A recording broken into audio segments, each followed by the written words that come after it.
दौऱ्यावरती आहात, संपर्क प्रमुख म्हणून बैठका देखील विधानसभा आणि आयोजित केल्या. कार्यकर्त्यांमध्ये मागच्या काही दिवसांमध्ये नाराजी देखील पाहायला मिळाली खांडेपालट नंतर. काय नेमक्या चर्चा होत आहे त्या सगळ्या? हे चालत असतं थोडंफार. काय असतं की एका रुळावरून दुसऱ्या रुळावर रेल्वे जात असेल तर तिचं सुद्धा थोडासा खडखडाट होतो. तसंच छोटासा खडखडाट होणं स्वाभाविक आहे. परंतु ओव्हरऑल जर सगळं बघितलं तर मला असं वाटतं की खूप समाधानकारक सध्याची 2 महिन्यातली प्रगती आहे. मी गेल्या 2 महिन्यातला आढावा घेते सगळ्याच जिल्हा प्रमुखांकडून. विधानसभा निहाय बैठका आणि एकूण पक्षाचा जो अजेंडा आहे त्यावर आपण काम करतोय आणि ते अतिशय उत्तम पद्धतीने जबाबदारी आमचे प्रतापभाऊ चव्हाण असतील, महेश धाराशिवकरजी असतील, शरणप्पा किंगनाळकरजी असतील, तर हे सगळे खूप उत्तम पद्धतीने काम करतात. साहेबांनी खरं पत्रकार परिषद घेतली, त्याच्यामध्ये एकनाथ शिंदे असतील, देवेंद्र फडणवीस यांच्यावरती पुन्हा एकदा तोफ डागलेली आहे. त्याला उत्तर भाजपकडनं दिलं जातं. मतलबी राजकारणाची सुरुवात उद्धव ठाकरेंनी केली. मुख्यमंत्री पदासाठी 19 मध्ये काँग्रेसच्या मांडीला मांडी लावून बसल्याचं नवनाथ बनवलं. जाऊ द्या, एवढ्या चिल्लर त्याच्यावर बोलू नये आपण.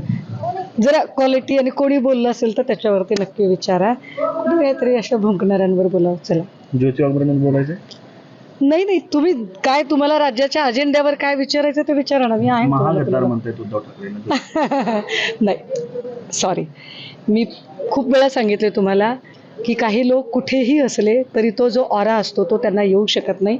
त्यामुळे मी पुन्हा सांगते की अशा चंगूमंगू लोकांवर नाही बोलणार मी.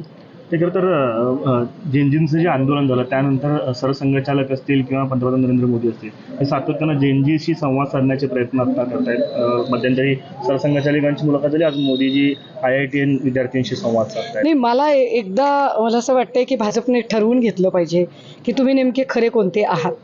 कारण एकीकडे भाजपच्या काही टॅटोधारी भक्तिनी ज्या आहेत, त्या चित्रविचित्र ज्या किंचाळणाऱ्या, त्या जेनजीच्या आंदोलनाला फॉरेन फंडिंग होतं, जेनझीवाले कसे आतंकी वगैरे आहेत, याचं डोस पाजळत राहतात. कित्येक भाजपाचे मंत्री आहेत, नेते आहेत जे जेनजीला अत्यंत वाईट पद्धतीने बोलत आहेत.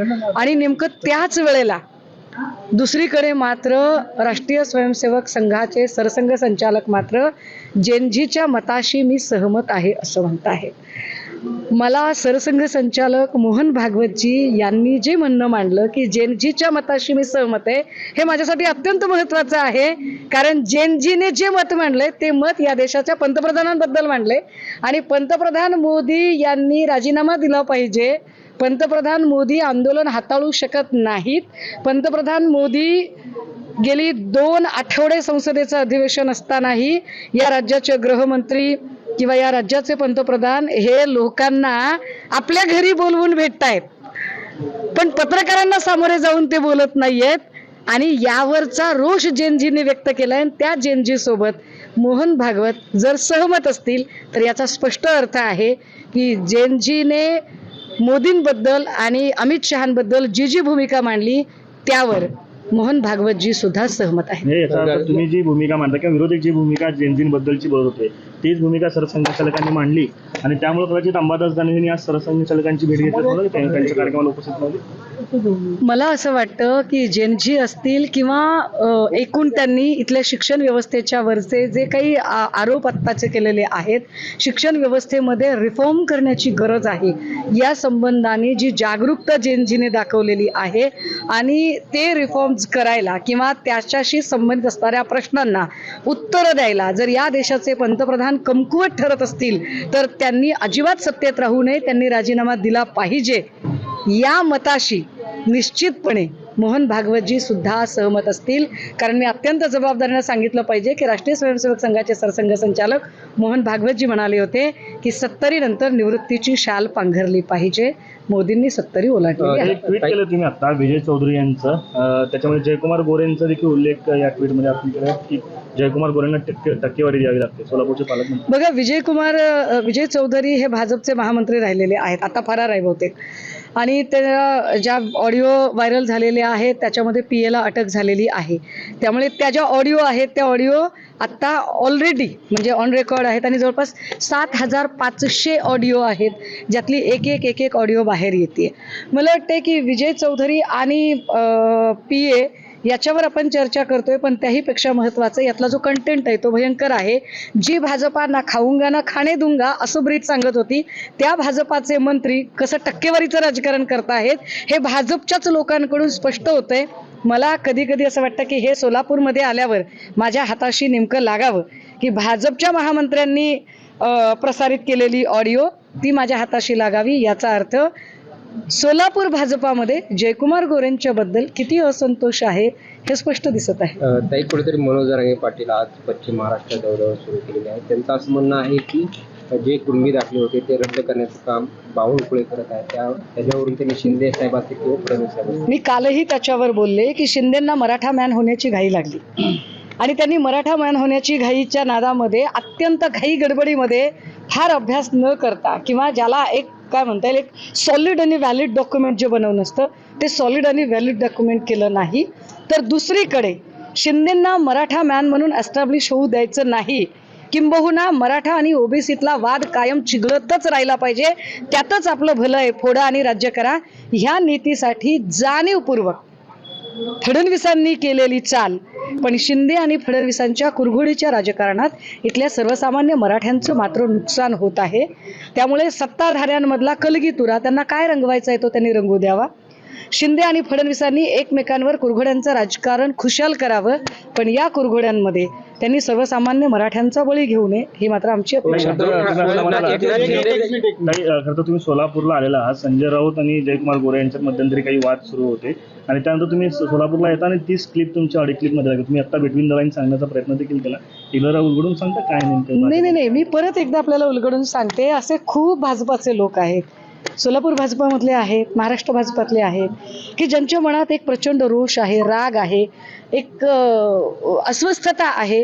जुने विरुद्ध नवे हा जो संघर्ष सध्या भाजपामध्ये चालू आहे, कारण नवे येऊन आयत्या पिठावर रेगोट्या ओढत आहेत आणि जुन्यांना मात्र त्यांच्या तोंडाला पाणी पुसण्याचा प्रकार होतोय. त्यातच ज्या पद्धतीने जयकुमार गोरेंनी सोलापूरमध्ये एकूण कार्यपद्धती अवलंबिली आहे की सगळं मीच खाईल, ते काय म्हणतात सोलापूरच्या भाषेत, मुसरं सुद्धा देणार नाही, हे जे आहे हे अत्यंत वाईट आहे. आणि त्यामुळे जयकुमार गोरेंच्या विरोधात एक पक्षांतर्गत मोठा असंतोष आहे. अशातल्याच काहींनी काही ऑडिओ काही डॉक्युमेंट, मी उद्या त्याच्यावर बोलेन, उद्याच्या पत्रकार परिषदेत मी बैजवार त्याच्यावर बोलेन की अशा अनेक गोष्टी ते आमच्यापर्यंत पोचवतात. त्यांना वाटते की कोणीतरी त्यांचं दुःख, ते जे सनातन दुःख आहे ते कोणीतरी वाटून घेतलं पाहिजे. मी फक्त तुमच्यापर्यंत ऑडिओ पोहोचवण्याचं काम केलंय, परंतु जयकुमार गोरे आणि जयकुमार गोरेंचे बंधू किंवा एकूण त्यांची जी टीम आहे ही भाजपमधल्या इतर लोकांना अजिबात त्या सत्तेचा आस्वादच घेऊ देत नाहीये. आणि हे सोलापूर भाजपाचं दुःख आहे की एक सोलापूरच्या बाहेरचा कोणीतरी येतोय आणि तो सोलापूरकरांवर राज्य करतोय. ताई, संजय राऊत आणि जयकुमार गोरेंचा जो वाद चालू होता त्यावर तुम्ही एक प्रतिक्रिया दिलेला होता की त्या ठिकाणी कुणाला डॉक्टरेट काय मिळाले काय, सर्वत्र ट्रेंड चालू आहे त्यावर नाही, मला माहित नव्हतं की गोरेंचं नाव एवढं ट्रेंडिंग मध्ये का चाललंय. मला असं वाटलं की गोरेंच्यासाठी कुणीतरी फार मोठी काहीतरी पदवी बहाल केली आहे का काय चाललंय. मग नंतर मला कळलं की ती पदवी काय होती काय नाही ते. परंतु आपण जे म्हणताय ना की गोरे आणि राऊतांचा वाद, तर वाद किंवा चर्चा ही नेहमी बरोबरीच्या लोकांमध्ये होती. गोरे नेते संजय राऊत यांची बरोबरी करू शकत नाही, कारण सन्माननीय संजय राऊत साहेब हे संघटनेसोबत ज्या कठीण काळात उभे आहेत त्याच्या पासंगालाही जयकुमार गोरे असू शकत नाहीत. मी पुन्हा तेच वाक्य रिपीट करेल की काही लोक आमदार झाले, खासदार झाले, मंत्री जरी झाले तरी त्यांना तो ऑरा मिळणे कठीण असते. तो ऑरा गोष्ट करताय, परंतु जयकुमार गोरे म्हणतायत की कोण संजय राऊत. नाही, त्याच्यात मला वाटतंय त्याच्या पुढचं व्हर्जन सुद्धा नंतर तुम्ही बघितलं असेल की ते जयकुमार गोरे कशा पद्धतीने पार्लमेंटरी ऑन रेकॉर्ड सन्माननीय संजय राऊत साहेब असं बोलत आहेत. त्यामुळे जयकुमार गोरे कोण आहेत, जरी ते म्हणाले की संजय राऊत कोण आहे ते मला माहीत नाही, माहीत असतानाही, पण तुम्ही जर मला विचाराल ना जयकुमार गोरे कोण आहेत तर मला ते माहीत आहेत. बरं का, मला गोरे माहीत आहेत, मला गोरे अतिशय चांगल्या पद्धतीने माहीत आहेत. फलटण साताऱ्यामध्ये ज्यांच्यावर एका महिलेने तक्रार दाखल केली होती ते जयकुमार गोरे मला चांगले माहीत. ज्या जयकुमार गोरेंच्याबद्दल अनेकांच्या जमिनी हडप केल्याच्या तक्रारी आहेत ते जयकुमार गोरे मला उत्तम पद्धतीने माहिती आहेत. ज्या जयकुमार गोरेंनी बाहेरच्या जिल्ह्यातून येऊन सोलापूर भाजपवाल्यांचा अगदी नाकी 9 आणलेत ते जयकुमार गोरे मला चांगले माहिती आहेत. ज्या जयकुमार गोरेंबद्दल विजय चौधरीच्या ऑडिओ क्लिपमध्ये ते 10% कामं घेतात ते जयकुमार गोरे मला चांगले माहिती आहेत. पुढे बोला. जरांगे पाटील म्हणतात की एकनाथ शिंदेपेक्षा उद्धव ठाकरे बरे अशी म्हणण्याची वेळ आहे. असू शकतं. काही गोष्टी उशिराने कळतात. मी म्हटलं ना, माझ्या पक्षप्रमुखांचा एक प्रॉब्लेम आहे. काय प्रॉब्लेम आहे तर माझ्या पक्षप्रमुखांना मार्केटिंग करता येत नाही. शिंदे साहेब कसं हवेत चलता चलता विमान थांबून मार्केटिंग करू शकतात, तर त्यांच्याकडे मार्केटिंग स्किल उत्तम आहे. माझे पक्षप्रमुख मात्र मार्केटिंगमध्ये थोडे कमी पडतात. त्यामुळे त्यांचा जो हातगुण आहे तो लोकांना जरा उशिरा कळतो. काही हरकत नाही, आम्ही त्यांच्याही मताचं स्वागत करतो. सोलापूर जिल्हा परिषदेचं एक सभागृह आहे, ज्या सभागृहाचं जे आहे ते नाव बदलण्याचा ठराव दिला. शिवरत्न असं जे आहे ते पूर्वीचं नाव होतं, आता स्वर्गीय अटल बिहारी वाजपेयींचं नाव जे आहे. मला वाटतंय मोहिते पाटलांच्या काहीतरी वडिलांच्या नावाशी संबंधित असणारं साधर्म्य असणारं ते नाव होतं बहुतेक, आणि त्यामुळे त्याच्यातला जो वाद आहे तो वाद उफाळून आलेला आहे. परंतु सोलापूरमधल्या सध्याचा सगळ्यात बर्निंग इश्यू काय आहे तर जरी उजनी धरण भरलं असलं तरी सोलापूरच्या शेती मातीला पुरेसा पाऊस झालेला नाही. जी एक वेळची पेरणी केली होती ती धूळ पेरणी झाली. दुसऱ्यांदा पेरणी करताना बोगस बियाणं उगवलेलं नाही. त्यामुळे ह्या महत्त्वाच्या विषयांवर चर्चा करणं जास्त गरजेचं आहे. हे ज्वलंत मुद्दे सोडून मला नाही वाटत की मी नॉन इश्यूजवर भांडत बसावं. जरांगे पाटील असं म्हणतात की मला कधीही अटक होऊ शकते की माझ्या सभांवरती वगैरे दगडफेक होऊ शकतो. आज तुम्ही गंभीर आरोप केले. त्यांना तसे काही इनपुट असू शकतील, त्यांनी त्याच्या संदर्भात काही मांडणी केली असेल तर त्यावर मला भाष्य करता येणार नाही. मात्र एक नक्की आहे की भाजपच्या काळात आपण जे बघत आहोत, भाजपला आंदोलनं हाताळता येत नाहीत. भाजप आंदोलनं मोडीत काढतं. मग तो मराठा आरक्षणावरचा लाठीचार्ज असेल, बारसू रिफायनरी आंदोलकांवर झालेला लाठी हल्ला, अश्रुधूर आणि गोळीबार प्रकरण असेल, किंवा आत्ता जेनजीवर केलेला पॅलेट गनचा वापर असेल, तर भाजपाला आंदोलनं हाताळता येत नाहीत. आंदोलकांची सायकोलॉजी समजून घेण्याची जी मनोभूमिका आहे ती मनोभूमिका भाजपाकडे नाही. भाजपा सत्तेच्या अहंकाराने पछाडलेली आहे आणि तो अहंकार इतका वाढला आहे की त्यांना मराठ्यांच्या मनातला आक्रोश त्यांच्यापर्यंत पोचत नाहीये. नाशिकच्या कामावरून जे महंत आहेत त्यांनी नाराजगी व्यक्त केलेली आहे. कामाच्या बाबतीत त्यांनी कुठेतरी नाराजगी. नाही, नाशिक बघा आत्ता कुंभमेळा येऊ घातलेला आहे, पण या कुंभमेळ्याच्या संदर्भाने असणारी जी सगळी कंत्राटं आहेत ती सगळी कंत्राटं ही गुजराती ठेकेदारांना देण्याचा सपाटा सरकारने चालवलेला आहे. मुळात जर कुंभमेळा महाराष्ट्रात होत असेल तर महाराष्ट्रातल्या ठेकेदारांना तुम्ही काम का देत नाही? एकीकडे तुम्ही आत्मनिर्भर भारत म्हणता, मग आत्मनिर्भर भारत असतानाच आत्मनिर्भर महाराष्ट्र का होऊ नये? कुणाला वाटतंय की आत्मनिर्भर महाराष्ट्र होऊ नये, महाराष्ट्रातला ठेकेदार मोठा होऊ नये, मराठी माणसाला काम मिळू नये? आणि यासाठी प्रयत्न कोण करतं? कारण शेवटी कंत्राटं देण्या घेण्याचं जे काम आहे ते मुख्यमंत्री उपमुख्यमंत्री स्तरावरचं आहे. त्या ठिकाणी ही सगळी निर्णय प्रक्रिया राबवण्यासाठीची जी की पर्सन आहे ते गिरीश महाजन आहेत.